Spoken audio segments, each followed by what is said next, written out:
নমস্কার, welcome back to my channel Bengali food fusion. বর্ষাকাল তো পড়েই গেছে, আর বর্ষাকাল মানে ইলিশ মাছ, মাছের রাজা ইলিশ মাছ। আর ইলিশ মাছ দেখলেই একটা রেসিপি সকলের মাথায় ফার্স্টে আসে, সেটা হলো ইলিশ ভাপা।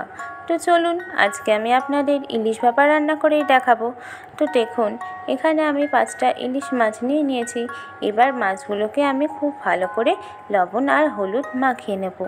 যেহেতু বর্ষাকাল, সেহেতু দেখুন মাছের পেটেও ডিম হয়েছে। তো আমি এই ডিমগুলোকে রেখে দিয়েছি। আপনারা যদি মনে করেন ডিম রাখবেন না, সেক্ষেত্রে আপনারা এগুলো ফেলেও দিতে পারেন। বাট ইলিশ মাছ আমার এতটাই পছন্দের যে আমার কোনো কিছু ফেলতেই মন যায় না, সেই জন্য আমি ইলিশ মাছের ডিমগুলোও রেখে দিয়েছি। তো আপনারা দেখতে থাকুন আমি আজকে কিভাবে ইলিশ ভাপাটা রান্না করি। তো আমি একটাই কথা বলবো, যারা ইলিশ ভাপা কখনো রান্না করেননি বা ফার্স্ট টাইম রান্না করতে চলেছেন, তারা একবার আমার ভিডিওটা দেখে নিন। খুব সহজে আর খুব কম সময়ে আপনারাও শিখে যাবেন কিভাবে ইলিশ ভাপা রান্না করতে হয়। তো দেখতে থাকুন আমি কিভাবে ইলিশ ভাপাটা রান্না করছি।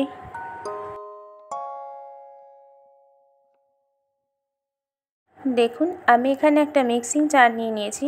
এবার এই মিক্সিং জারের মধ্যে আমি 3 টেবিল স্পুন সাদা সর্ষে নিয়ে নিলাম আর 2 টেবিল স্পুন কালো সর্ষে নিলাম। এবার একটুখানি লবণ, 4-5টা কাঁচা লঙ্কা আর অল্প একটু নারকেল কুচি দিয়ে একটা ফাইন পেস্ট বানিয়ে নেব। পেস্টটা আমার বানানো হয়ে গেলে একটা মিক্সিং জারের মধ্যে আমি 2 টেবিল স্পুন টক দই নিয়ে একটু ফাটিয়ে নেব। দেখুন, টক দইটা আমি খুব ভালো করে ফাটিয়ে নিতে হবে। টক দইটা ফাটানো হয়ে গেলে যে পেস্টটা আমি তৈরি করেছিলাম, সেটা আমি এবার টক দইয়ের মধ্যে দিয়ে দিলাম। এবার এই পেস্টের মধ্যে আমি স্বাদ অনুযায়ী লবণ অ্যাড করছি আর পরিমাণ মতো হলুদ অ্যাড করে নিচ্ছি। এবার হলুদ আর লবণ অ্যাড করার পর আমি কিছুটা পরিমাণে সর্ষের তেলও অ্যাড করছি। এবার এই সমস্ত কিছু আমি খুব ভালো করে মিক্স করে নেব। আমি এখানে যে সর্ষের পেস্টটা বানিয়েছিলাম, এটা কিন্তু আমি ছেঁকে দিইনি। তো আপনারা যদি কেউ চান যে সর্ষের এই পেস্টটাকে আপনারা ছেঁকে ইউজ করবেন, আপনারা সেটাও করতে পারেন। আপনারা প্রথমে পেস্টটা বানিয়ে নেবেন, তারপর একটা ছাঁকনির মধ্যে দিয়ে পেস্টটা ছেঁকে নেবেন। এখনকার দিনে সমস্ত মানুষেরই বলতে গেলে অ্যাসিডিটির প্রবলেম আছে। তো যাদের এই প্রবলেমটা একটু বেশি আছে, তাদের আমি সাজেস্ট করব আপনারা সর্ষে বাটার কোনো জিনিস যদি খান, সেক্ষেত্রে সর্ষেটাকে ডিরেক্ট ইউজ না করে একটা ছাঁকনির মধ্যে ছেঁকে নিয়ে তবেই সেটা রান্নায় ব্যবহার করবেন। এবার দেখুন, আমি যে মাছগুলোকে আগে লবণ হলুদ মাখিয়ে রেখেছিলাম, সেগুলো এই পেস্টের মধ্যে এবার আমি দিয়ে দিচ্ছি। মাছগুলোকে এই পেস্টের মধ্যে খুব ভালো করে আমি মাখিয়ে নিচ্ছি। মাখিয়ে নেওয়া হয়ে গেলে আমি এই মাছগুলোকে ঢাকা দিয়ে 10 মিনিটের জন্য রেখে দেব। তো দেখতে থাকুন আমি কিভাবে ইলিশ মাছ ভাপাটা রান্না করছি।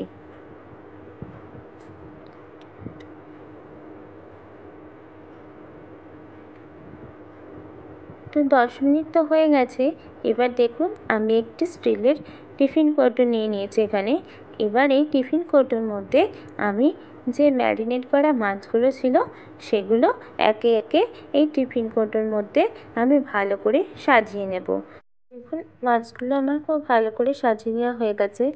এবার যে পেস্টটা ছিল, সেই পেস্টটা আমি মাছের মধ্যে দিয়ে দেবো। পেস্টটা দেওয়া হয়ে গেলে যে বোলের মধ্যে আমি পেস্টটাকে বানিয়েছিলাম, সেই বোলের মধ্যে সামান্য পরিমাণে আমি জল অ্যাড করে সেই জলটাও আমি এই মাছগুলোর মধ্যে দিয়ে দেবো। এবার আমি টিফিন কৌটোর মধ্যে 4-5টা কাঁচা লঙ্কা আর সামান্য পরিমাণে সর্ষের তেল অ্যাড করে টিফিন কৌটোটাকে আটকে দেবো।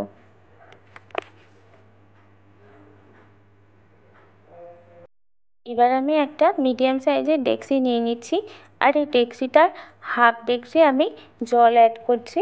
এবার এর মধ্যে আমি একটা স্টিলের স্ট্যান্ড রাখছি।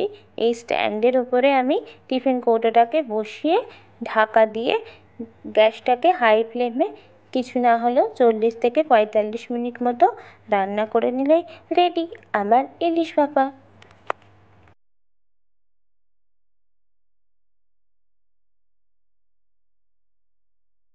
দেখো, আমার মাছটা কিন্তু একদম হয়ে গেছে।